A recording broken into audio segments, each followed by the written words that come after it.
जिस दौर में लड़कियां चुपचाप बिना सिर उठाए बाल विवाह का दंश झेलने को मजबूर थीं, उस दौर में एक महिला ने बाल विवाह को चुनौती देकर पूरे समाज को ही हिला दिया।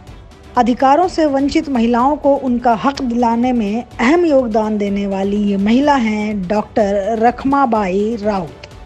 रखमाबाई राउत का जन्म मुंबई यानी तत्कालीन बॉम्बे में साल 1864 में हुआ था। वो एक मराठी परिवार से थी। उनके पिता जनार्दन पांडुरंग की तभी मौत हो गई जब रखमाबाई 2 साल की थी। उस समय उनकी मां महज 17 साल की थी। उनकी मां ने 6 साल बाद डॉक्टर सखाराम अर्जुन से शादी कर ली। अपने सौतेले पिता की तरह रखमाबाई राउत भी आगे चलकर डॉक्टर बनी। वो ब्रिटिश भारत में प्रैक्टिस करने वाली पहली भारतीय महिला बनी। लेकिन इससे पहले रखमाबाई राउत को कई कठिन परीक्षाओं से गुजरना था। उन्हें समाज के रूढ़िवादी चेहरे को आईना दिखाना था और अपने अधिकार के लिए संघर्ष करना था।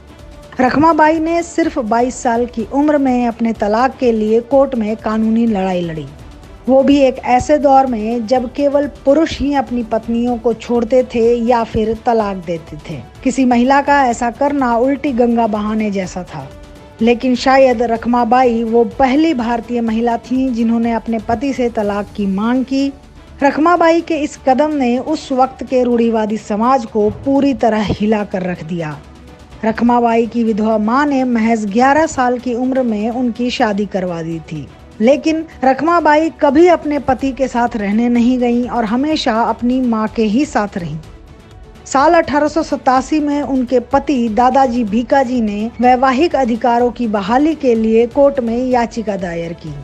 अपने बचाव में रखमाबाई ने कहा कि कोई भी उन्हें इस शादी के लिए मजबूर नहीं कर सकता।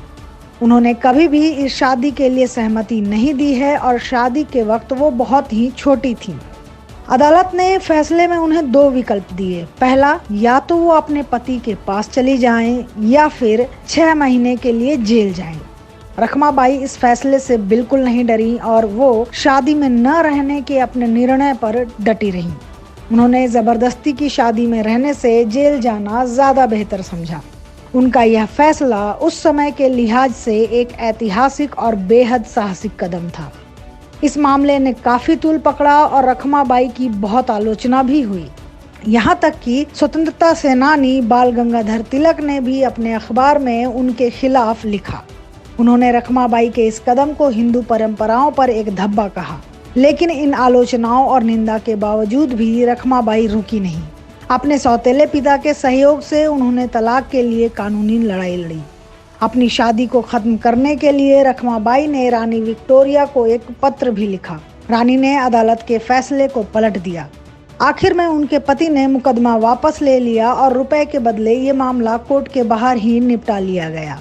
रखमाबाई का ये मामला महिलाओं के लिए बहुत बड़ा बदलाव लेकर आया। इस मामले ने भारत में एज ऑफ कंसेंट एक्ट 1891 के पारित होने में महत्वपूर्ण भूमिका निभाई। इस कानून से भारत में यौन संबंधों में लड़कियों, विवाहित और अविवाहित की सहमति की उम्र 10 साल से बढ़ाकर 12 साल कर दी गई। इस अधिनियम ने यह तय किया कि कम उम्र की लड़की के साथ यौन संबंध बनाने वाले को सजा हो सकती है, भले ही वह शादीशुदा क्यों न हो। शादी खत्म होने के तुरंत बाद रखमाबाई ने 1889 में London school of medicine for women में दाखिला लिया। उन्होंने 1894 में स्नातक की पढ़ाई पूरी की, लेकिन वे आगे एमडी करना चाहती थीं। लंदन स्कूल ऑफ मेडिसिन उस वक्त महिलाओं को एमडी नहीं करवाता था। उन्होंने मेडिकल स्कूल के इस फैसले के खिलाफ अपनी आवाज बुलंद की। इसके बाद उन्होंने ब्रुसेल से अपनी एमडी पूरी की। रखमाबाई ने शुरू में मुंबई के कामा अस्पताल में काम किया, लेकिन बाद में वो सूरत चली गई।